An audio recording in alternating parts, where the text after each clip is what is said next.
Là, on voit ta tête. Faut pas filmer mes têtes. Jolie mamie, m'en va guerroyer à la croisade. Mon tiens, désolé, jolie mamie. Bien. Toujours montrer ses fesses. Bon, aujourd'hui, on va vous montrer la douche que Sylvain nous a installée et les différentes modifications qu'on a fait faire sur le véhicule. Bon, j'ai une sale tête parce que après on va essayer la douche, alors du coup on s'est dit bah on va en profiter.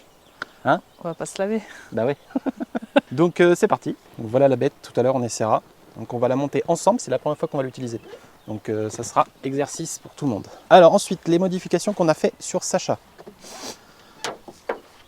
Première chose, on a fait faire refaire l'assise. Ouais, d'ailleurs elle est... Je sais pas chez vous, mais nous les épicéas, ça nous a mis plein de poussière dans Sacha. Bref, on a fait refaire cette assise parce que au bout de 2 ans, elle commençait à s'affaisser un petit peu, donc on leur a demandé de refaire la mousse tout simplement. Donc là, il faut qu'on lave un petit peu le truc parce qu'elle est crado.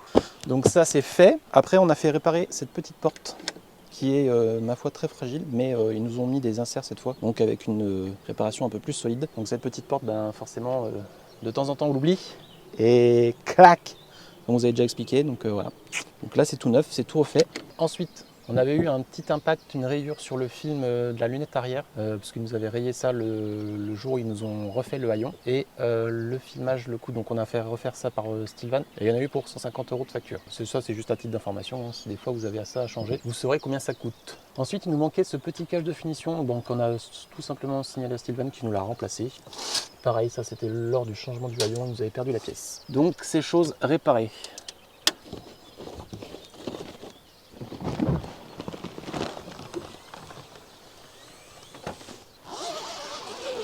Que la lumière soit. Ensuite, ils nous ont changé le joint du toit relevable parce que la pâte métallique qui retient le store là, en fait, à force de baisser, remonter, ça a coupé le joint en fait. Et donc, ils ont modifié un petit peu la pâte ici pour que le joint ne vienne plus s'écraser dessus. Ça a été fait aussi et changé.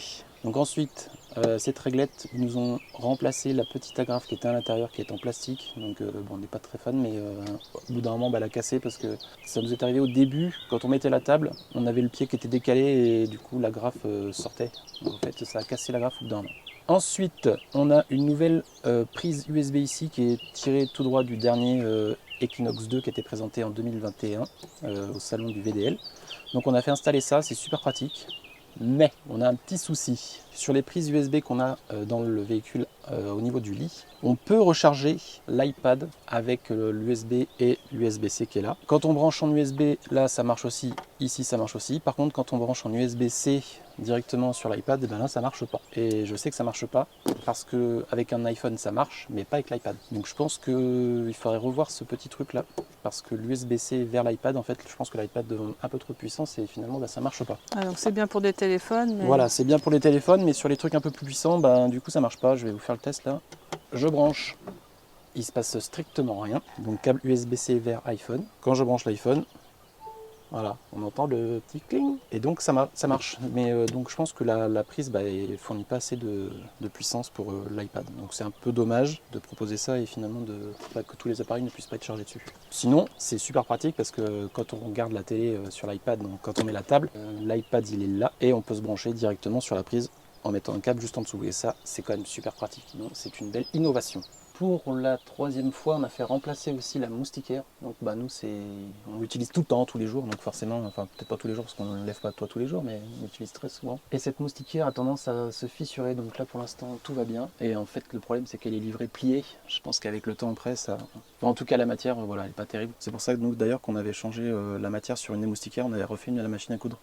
On l'a jamais mis parce que Steven nous la remplace, mais voilà. On verra sur la prochaine, peut-être qu'on mettra la nôtre parce qu'à force, ça fait quand même la 3e fois qu'on la change. Donc on a fait changer les isolants thermiques. Ça c'est pareil, ça coûte une blinde. Je sais plus combien on en a eu, mais ça nous a coûté, je crois, 170 €. 170 € le kit là. Donc, quand on commande le van, on se rend pas compte, mais ça coûte super cher. Les deux, comme celle-ci qu'on avait donc dans le kit complet qui comprennent le pare-brise et les 2 vitres passagers et conducteurs, celles-ci ont tenu, mais la grande, à force de la mettre et de l'enlever, et en fait elle se fissure au bout d'un moment et puis après ça part en lambeaux au fur et à mesure. Donc on l'a fait remplacer. Et ça, c'est 170 €. Donc c'est pas donné, mais bon, c'est tellement indispensable que on les a fait remplacer tout simplement. Ensuite, on est passé chez Volkswagen. Donc la révision nous a coûté au total pas loin de 500 €, sachant qu'on avait eu quelques petits soucis. Donc le premier, c'était le boîtier SOS, donc le petit bouton rouge qui se trouve juste ici, qui se mettait en défaut. On avait une alarme sur le tableau de bord. Quand on est allé chez Volkswagen, ils nous ont dit il faut immobiliser le véhicule. Sauf qu'on leur a dit c'est pas possible parce qu'on dort dans le véhicule, enfin c'est notre maison. Donc on ne pouvait pas se permettre d'immobiliser le véhicule. Donc on a réussi à négocier avec eux malgré qu'ils ne voulaient pas qu'on reparte avec. Donc si ça vous arrive, vous le saurez. Ce défaut SOS, il a fallu qu'ils changent une pièce. Donc il y a deux possibilités. C'est soit ils arrivent à le reprogrammer, ce qui n'a pas été notre cas forcément. Donc la pièce a cramé et ils ont dû la changer. Sauf que le temps que la pièce arrive, nous on a laissé le van chez Stilvan pour les modifications. Et ils ont fait des allers-retours entre Stilvan et la concession Volkswagen pour changer la pièce une fois qu'elle était arrivée. Ensuite, dès le début, je m'étais rendu compte que le pommeau de vitesse, en fait, j'arrivais à rétrograder, mais j'arrivais pas à passer les vitesses. Et pour moi, je me suis dit, au tout début, le van il arrivait comme ça, donc je me suis dit, c'est normal. Ils n'arrêtent pas de faire des modifications sur les pommeaux de vitesse, comme sur le dernier T6.1 par exemple, il n'y a plus le mode sport. Donc à chaque fois, ils modifient les boîtes, donc je me suis dit, voilà, on peut rétrograder, mais on peut plus passer les vitesses. Et en fait, quand on est retourné chez Volkswagen, je leur ai dit, est-ce que c'est normal que je puisse pas passer la vitesse? Et ils m'ont dit, non, c'est pas possible. Donc quand on a reçu le van, en fait, il était défectueux au niveau de la boîte de vitesse. On a fait ça à la révision, on aurait pu le faire avant, mais au final on s'en sert vraiment pas beaucoup du mode séquentiel. Bref, ils nous ont changé une pièce à l'intérieur qui permet maintenant de passer la vitesse et de rétrograder. Donc ça marche super bien. Et pareil, j'avais du mal aussi à passer du mode normal en mode sport. J'étais obligé d'appuyer plusieurs fois des fois. Ça voulait pas passer. Maintenant ça passe nickel. Donc je pense qu'il y avait un défaut dans un contacteur là-dedans au niveau de la boîte. Lors de la révision chez Volkswagen, ils nous ont aussi fait une boulette. Quand ils ont fait un rappel au niveau de la fenêtre parce qu'il fallait changer un joint, sinon on avait des risques que la porte s'ouvre toute seule. Et bien en fait ils ont mal remonté le panneau de porte et ici on a un gros écart de 8 mm. Donc nous on était descendus, on n'a pas vu tout ça tout de suite. Et voilà, donc je sais pas s'il va falloir que je le fasse moi-même. Je sais que Gaëtan il a démonté sa porte, donc peut-être qu'il pourra me dire comment il a fait pour la démonter. Bref, sinon on ira en concession du côté de Chambéry pour voir s'ils peuvent pas nous remettre ça proprement parce que là c'est dégueulasse. Nous on a du mal avec les concessions, à chaque fois qu'on y va il nous arrive une tuile. Déjà le haillon, le film qui a été cassé, enfin bon, bref, après ils nous sont rentrés dedans. On a la guigne avec les concessions. Ça, c'est à faire. Maintenant, on va passer au plus sympathique, la douche. Donc, c'est la douche du dernier Stilvan Equinox 2 qu'on a fait installer par Stilvan, du coup. Et là, on a aussi eu une petite tuile qu'on va vous montrer maintenant. Qu'est-ce qu'il a? Pourquoi il tape klaxon? T'as entendu ce bruit?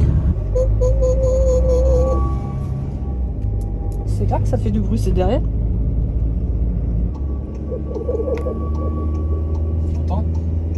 Je me demande si c'est pas le... Quoi? Le truc de la douche.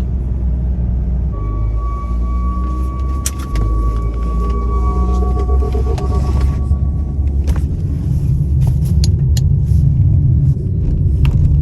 le truc de la douche, tu dis? Oui.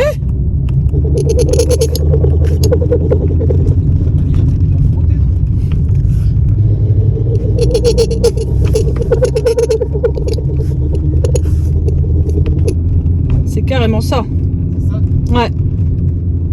Un de nos endroits préférés. Le col de la Chambotte. C'est magnifique ici.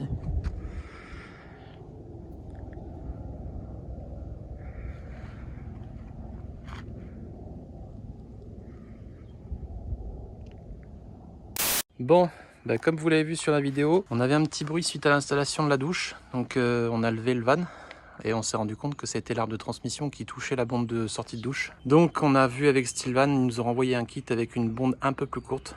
Donc je vais vous montrer ça dessous. Alors on est sous caisse, j'ai mis la petite lampe et vous voyez ici, je vais essayer de me rapprocher, l'arbre de transmission, il est au ras avec la bande de douche. Donc en fait, vous voyez des traces de frottement sur l'arbre de transmission là. Et tout ça, ça frotte. Donc quand on est en deuxième dans les côtes ou dans des ronds-points, on entend ce fameux bruit. Donc là on a changé la bande qui est un peu plus courte normalement. À voir si ça marche. Tu vois, regarde. Ici on voit bien le frottement. Hein. Regarde, l'arbre il est tout nettoyé là. Ça veut dire que ça frotte là-dessous, en dessous là. Et je suis pas sûr que la bande plus courte ça change grand chose. C'est ça en plus court qu'il aurait fallu. C'est en version plus courte. Ouais, le coude. Ouais, le coude, ouais. Et quand on s'en est rendu compte, on était sur le retour, mais on l'a pas senti tout de suite. T'étais à Mou, enfin, Ouais, on était dans le Morvan, t'es déjà ouais. bien descendu. À partir du moment où on est rentré un peu dans les montagnes et que le van il forçait un peu sur l'arbre, on montait ou dans les ronds-points, et on entendait ce fameux bruit. Et donc retourner à Auxerre alors qu'on est arrivé après, ça nous a fait chier. Donc là j'ai dévissé ça, je sais pas si ça va venir parce qu'avec le tonne de colle qu'ils ont mis là. Là j'ai retiré la bonde. J'en ai une de rechange. Voilà. J'ai retiré toute la colle. Il y avait 1 cm de colle que j'ai retiré. Donc là il m'avait renvoyé une bonde un peu plus courte. Donc celle-ci a été coupée. Et celle-ci était trop longue. Je sais pas si c'est trop long, mais j'ai fixé la courbe, voir si ça tient déjà. Sinon je remettrai la longue. Allez, c'est parti. Allez, on refixe la nouvelle bonde. Test numéro 1. Voilà. Bon, j'ai enlevé tout le silicone. J'ai mis la nouvelle bonde. Vous voyez comme il est usé le truc. Au bout on voit là que ça a frotté. J'ai réussi à avoir un écart de au moins 4 mm. Mais ça change pas grand chose parce qu'en fait c'est ça qui est trop long. Là j'ai réussi à enlever quand même. Mais cette patte là touchait l'arbre de transmission aussi. Donc il a fallu que je la décale et que je la remonte un peu là-haut. Là j'ai un écart un poil plus grand, je dois avoir 4 mm. Là on voit très bien comme quoi le truc il frottait à mort. Donc là j'ai réussi à faire un bel écart quand même. Maintenant il faut que je remette un joint de silicone là-haut pour protéger la tôle et pour pas qu'il y ait d'infiltration par ici. Et puis après on fera des essais sur la route. On va voir si ça touche encore, mais je pense pas. Heureusement que j'ai gardé le silicone de l'extension d'aile déjà. Ouais. Ah c'est pas facile quand t'as pas de pont hein. Oh merde, on voit ton ventre. Regardez le pauvre. Merci Olight pour cette superbe lampe. Heureusement que je l'ai parce que là, sans lampe, c'est la galère. Bon bah voilà, tant bien que mal, j'ai réussi à mettre un peu de silicone pour protéger la tôle plutôt à ce niveau-là. Bon, j'en ai mis un peu partout, mais bon, c'est pas facile sous caisse. Donc là, la bonde est bien installée. Donc on a mis la courte. Bon, je sais pas si ça change grand-chose en fait. C'est plutôt le coude en fait. Moi, j'aurais plutôt changé le coude que la bonde. En fait, le coude, il vient buter là. Donc en fait, que la bonde soit plus courte ou plus longue, ça change rien du tout. C'est le coude qu'il faut changer pour un coude plat en fait. Comme dans les bacs de douche, tu sais, les bacs de douche un peu près du sol. Donc bon, on va faire des tests sur la route et puis on verra bien ce que ça va donner. Et puis on va se prendre une petite douche aussi. Hein. On va quand même l'essayer. Bah oui. On va essayer une petite balade avec Sacha, je pense, les jours à venir. Donc là, il n'y a plus qu'à laisser sécher et on va refermer. Bon bah du coup, on se retrouve avec 2 bondes de tuyaux. Hop. C'était pas comme ça. C'est comme ça. Voilà. Dans le sens de la lecture, c'est mieux. Séchage. Voilà. Et on vous montre Séchage, la douche. et puis on vous montrera la douche. Dans quelques jours, okay. Et pour vous, bah, dans quelques secondes. Voilà.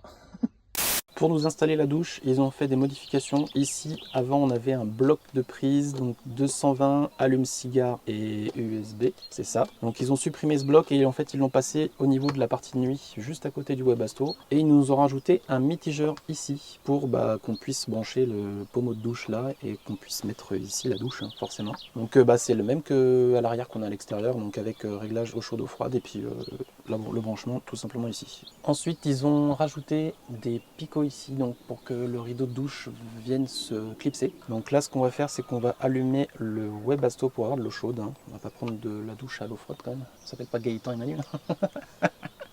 Donc c'est parti, j'allume la bête. Dernière chose que je voulais vous montrer, c'est ce produit-là qu'on a utilisé en fait pour le ciel de toit. Au bout de 2 ans d'ouverture-fermeture, de dodo dedans, de 800 nuits, on a évacué beaucoup d'humidité et le ciel de toit a du mal à sécher et donc c'est pour ça que nous on aère tout le temps, qu'on a beaucoup d'air reçu partout parce qu'en fait de la moisissure est venue se mettre à l'intérieur. Donc on a traité donc avec ce produit, ça s'appelle, c'est un produit allemand donc on a commandé chez, je vous mettrai le lien en description. Donc ça là-bas c'est un produit qui est fait pour les toiles Westphalia. Donc on l'a utilisé et franchement ça marche super bien. Donc si vous avez des moisissures, on vous conseille vraiment ce produit. Donc par contre faites attention, c'est très puissant. Oui, on a fait des bêtises, on a utilisé des t-shirts et en fait ça tâche les vêtements, en fait ça les décolore. Et vous avez plein de petits points après sur les vêtements. Donc quand vous faites ça, faites attention à bien protéger vos affaires avant de mettre un coup de spray. Mais en tout cas on est super content. Là ça fait 2-3 mois qu'on a traité le ciel de toit. Donc à l'avant, partout où on a traité, il n'y a plus rien, tout a disparu. Et il nous reste beaucoup de traces de moisissure en fait. On s'était arrêté pour voir ce que ça allait donner. Et là on a encore toute la partie longueur là toute la partie ici à traiter. Et donc ici, on a des taches de moisissure encore, et dans le fond là-bas. Et je sais que pour les personnes qui ont un lit supérieur, nous on a la chance de ne pas en avoir, donc ça aère beaucoup plus, mais les personnes qui ont un lit au-dessus, faites super gaffe à ça, parce que vous avez vite fait d'avoir de la moisissure, et ça peut arriver très très vite si vous ventilez très très mal. Ce que je vous conseille si vous avez un lit, c'est de temps en temps balancer des ventilos à l'arrière, quand vous avez le lit baissé, que ça puisse aérer dans le fond en fait, parce que toute cette partie-là, elle est très très mal ventilée sur les Equinox 4, enfin tous ceux qu'on lit au-dessus quoi. Donc voilà, petit conseil, achetez ce produit, il est top. L'étiquette elle est en allemand, donc vous utilisez Google Photos pour la traduire, et puis ça marche bien. Et ils vous disent bien, attention aux vêtements, mais nous on l'a lu après, forcément. Bah oui. Bref, très puissant et ça marche super bien. Qui non seulement il nettoie, mais en plus il traite dans le temps. Ça veut dire que la moisissure elle va pas revenir. Et ça c'est cool. On va mettre la douche. Je vais chercher le rideau. Donc le sac il est quand même assez balèze, il doit faire un bon 70 de long par allez, on va dire 20 de large. Donc ouais, faut quand même penser à ça à la place. Nous avec tout ce qu'on a à l'intérieur, c'est compliqué de le caser quand même. Hein. Mais bon, il est tellement bien. Vous voyez la matière, ça fait un petit peu liner de piscine et on aime beaucoup cette matière. C'est pratique parce qu'on peut l'essuyer et ça c'est top. Je vais bien regarder comment elle est pliée parce que va falloir la rentrer ensuite. Elle est roulée dans sa longueur. Voilà, et elle s'ouvre au milieu. D'accord, ok. Donc ici, nous avons les attaches qui vont venir se clipser au plafond. Première fois, allez, je vais clipser ça au fond. Là, hop. Je pense qu'il va falloir régler les sangles. Vous voyez, c'est des pressions avec la tête qui bouge. Je crois qu'on commence à être pas trop mal. Voilà, là je suis au sol. Il faut faire bien gaffe à ce que la bombe soit dedans. Ça peut faire des ravages. Je crois qu'on est bien là. On va voir ce que ça donne. Hop. Sympa. Hein, voilà. donc là, elle est bien tendue partout. Et ça repose bien au sol. Et là, la bonde, elle est dans la sortie de douche là-bas. Et il y a un petit bouchon aussi pour dans le rideau, au niveau de la sortie. Ah si, j'ai oublié une chose importante. La douchette. Canon, hein. Regardez.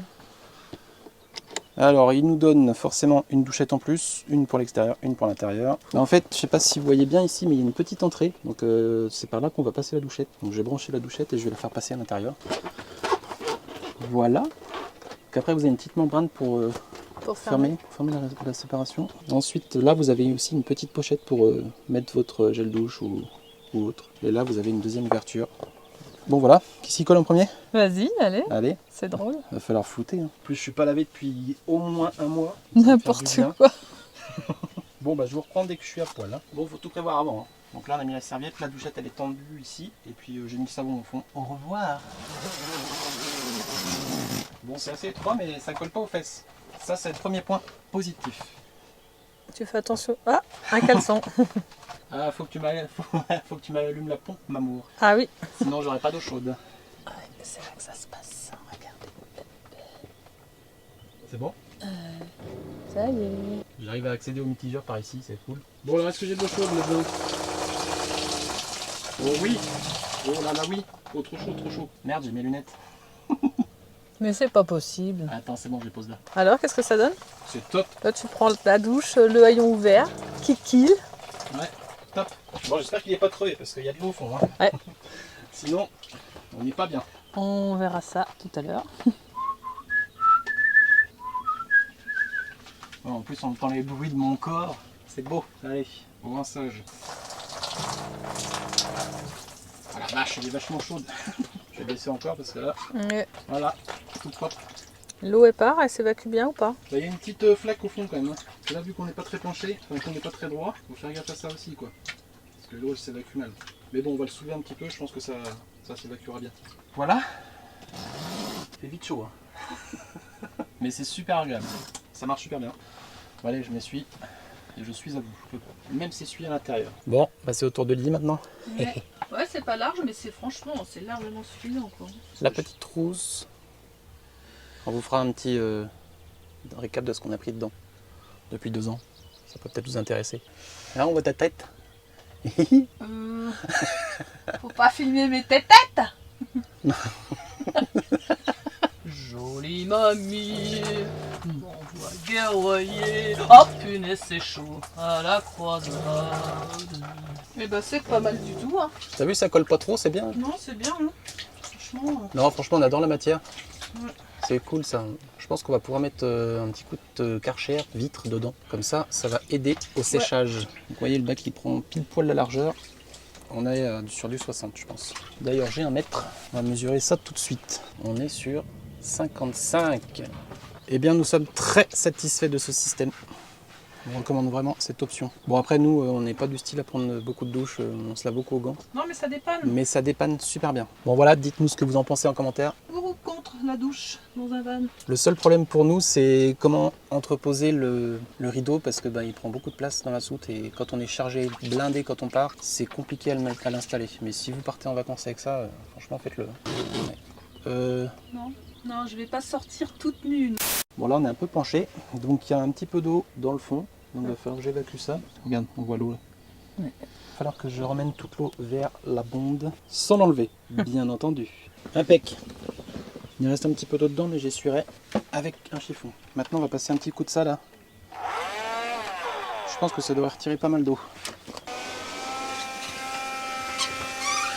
T'aspires carrément la flotte d'en bas. Regardez.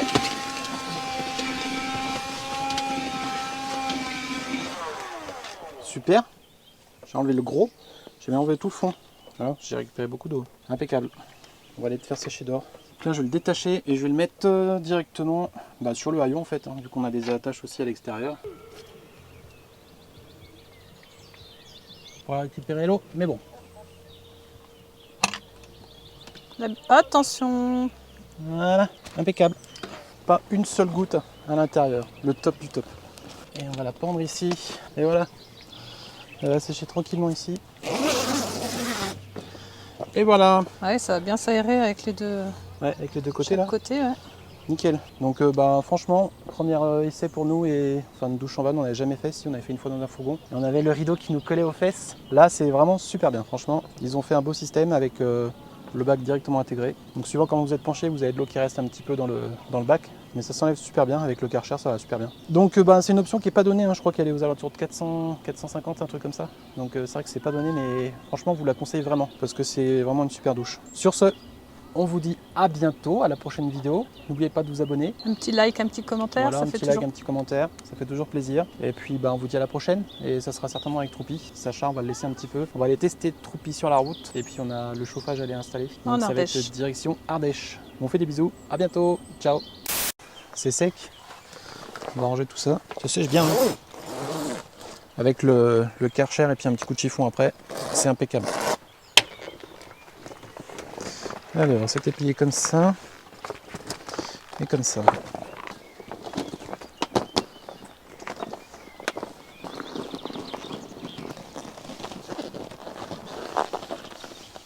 Un peu chaud à remettre dans le sac, mais bon, ça se fait. Voilà. Nickel. Et voilà, ni vu ni connu. On aura laissé sécher 1 heure par là, le temps de manger. Je crois qu'elle est sèche aussi, elle. Les aimants, c'est la vie.